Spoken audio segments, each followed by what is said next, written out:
السلام عليكم ورحمة الله وبركاته. النهاردة هنبدأ في شرح قاعدة من قواعد أحكام النون الساكنة والتنوين، وهي قاعدة الإظهار الحلقي. يعني إيه الإظهار الحلقي؟ هو النطق بالنون الساكنة أو التنوين نطقا واضحا عند حروف الهمز أو الهاء أو العين أو الحاء أو الغين أو الخاء. تعالوا نشوف أمثلة عشان نوضح القاعدة. أول حاجة هناخد مثال مع النون الساكنة.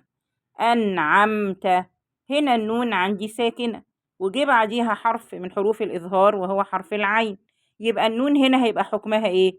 الإظهار. أنعمت، أنعمت. مثال آخر أيضا مع النون، وانحر، هنا عندي النون ساكنة وجي بعديها حرف من حروف الإظهار وهو الحاء، يبقى النون هنا هيبقى حكمها إيه؟ الإظهار. وانحر، وانحر. مثال آخر مع التنوين، عليم خبير، هنا عندي التنوين بالضم، جه بعديه إيه؟ حرف من حروف الإظهار وهو حرف الخاء، يبقى هنا التنوين هيبقى حكمه إيه؟ الإظهار. عليم خبير، هنطق التنوين بوضوح. غاسق إذا، هنا عندي تنوين بالكسر، جه بعديه حرف من حروف الإظهار وهو الهمز، يبقى التنوين هنا حكمه إيه؟ الإظهار. غاسق إذا.